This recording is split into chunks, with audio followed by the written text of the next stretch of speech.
Hello there, I've lurked a long time but decided to come out with my story of how my ex-wife cheated on me. Heads up, this is almost a novel. I dated this girl for almost 6 years, since we were both 18. I moved from my minimum wage pizza job to a parts counter at a dealership making well over $50,000 a year. I bought my first house, all while we were together. I paid for the wedding out of my pocket, and bought and flipped cars to afford it for 2 years. All throughout, she kept neglecting herself more and more each day. Well, we married in November of 2017 and all was good, almost like a fairy tale. But it lasted 2 weeks. That was when she really started to change. She suddenly told me that she wanted to be able to mess around with other women, that she wanted a threesome, etc., etc., etc. I tried my best to comply with her wishes, but her infidelity caught up with her first. The first time I caught her, she was almost proud to tell me that she was sexting a man from West Virginia in order to make herself horny so that we could have better sex. I lost my shit, screamed and yelled at her as to why she could do this to me. Mind you, I'm only a month into marriage at this point. TLDR, we went to counseling and therapy where the therapist told me that I needed to pay more attention to her kinda hard when you're working 60+ hours a week because she doesn't want to work. After months of trying to trust her again, I urged her to take the trip to Florida that she had been hounding me about for weeks. She insisted on going alone for a week to stay with her grandmother. I had huge red flags at this point but stuffed them down out of sight with the thought process of him not going to be able to trust her again unless I give her space to show me I can. This will end up being a huge mistake. Sorry guys, trying to shorten this as best as I can so it's not a novel. Anyway, she comes back from Florida and we prepare to take our honeymoon to Hawaii. After she returns from Florida, she's become very attached to her phone to the point that I'm getting very worried again. She's laughing and giggling on her phone all the time, takes it everywhere, lays it face down, etc. At this point we haven't had sex in almost 3 months. It's April. We go on the honeymoon, and it mainly consists of her laying in the condo room for a week on her phone while I drive around Maui in a rented Mustang GT convertible. I had a blast, still no sex. Fast forward to May 18, 2018. I'm laying in bed with her reading a book, and I happen to shift and see the purple devil emoji on her chat screen on her phone.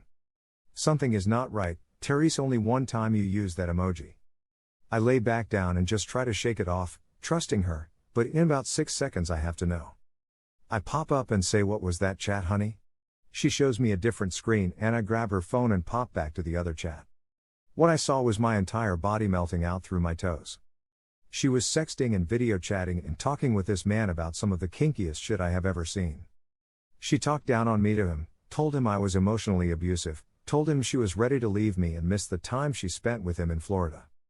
I was broken, devastated, destroyed. She shrugged it off, rolled over, and went to sleep. The next morning she woke up, and went out with friends for a while. I was mentally in the worst position I could be in and I couldn't take it anymore. I shouldn't have been alone. I started messaging my friends, my closest family that I loved and trusted, and telling them how much they meant to me and that I really appreciated their love and friendship. One of my best buddies thankfully recognized the signs and called me nonstop over and over until I answered. His words? "Don't fucking do anything stupid, asshole. I'm on my way to your house and you had better be okay when I get there." That friend saved my life that day by recognizing the signs and knowing why I was saying goodbye. He left his $80,000 a year job in rush hour traffic in Atlanta to drive an hour to my house to make sure I was okay. I honestly cannot ask for a better friendship. I gave him all of my guns that day and had him hold on to them until I wasn't a threat to myself anymore. Fast forward again.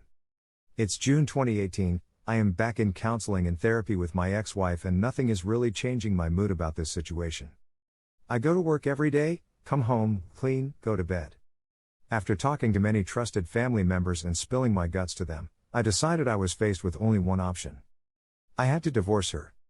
I talked to a few lawyers, listened to their advice, and made my plan. July 18, 2018, I told my ex-wife that when I got home we needed to talk about something, which she didn't seem to mind. I had been letting her think that I had forgiven her at this point. I got home, asked her to come to the basement before she started dinner. She sat down, I sat down and said, "This isn't working, and your cheating is something I can't deal with. I'm filing for divorce, that's final and nothing can change my mind.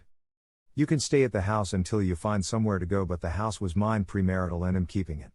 That night turned into a nightmare and she ended up leaving with a friend. The next few months were followed by getting texts from people I knew of screenshots of her Tinder, Bumble, and FetLife accounts, how many people she had fucked, etc. She would text me and beg me to take her back, and she would be the best wife ever. She would beg and plead and cry. She broke into my house and faked a suicide attempt by taking 5 ibuprofen 200 milligrams. She fucked my best friend's groomsman. I was best man. We were officially divorced a year and a day after we married, and I gave her a very nice settlement agreement out of the goodness of my heart, which she ended up fucking me with. I paid her insurance, gave her my brand new car to drive, which she wrecked, and phone bill. I gave her 90 days after the divorce to get financing on the car and get it out of my name. She ran up her credit cards and failed to do so. She also told joint friends that she was going to trash my car before I got it back because she knew she couldn't keep it. So I offered her a free paid-off car, rigorously maintained, in exchange for the new car back so I could sell it. She declined my offer, and on January 4, 2019 I ended up repossessing the car from Tampa, Florida. In the middle of the night, 30 days shy of 90 days. Multiple lawyers and months later, I paid her a little shy of $4,000 that I seriously struggled to get for her troubles to get her out of my life completely.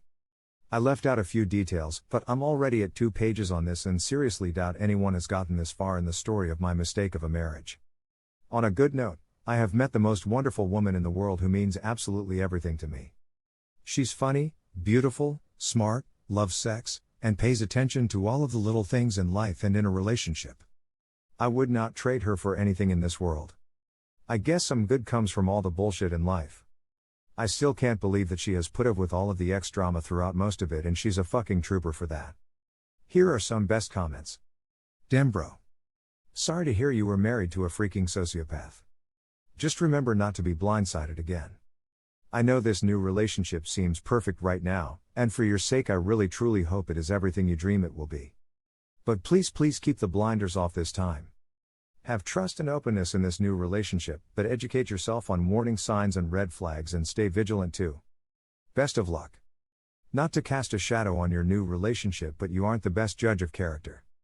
You ignore red flags and avoid confrontation.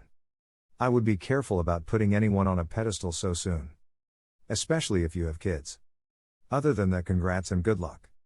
Your ex sounds terrible and you dodged a bullet by not having kids with her. She got what she deserved, and it seems you got what you deserved in a wonderful new loving partner. Glad things worked out for you in the end.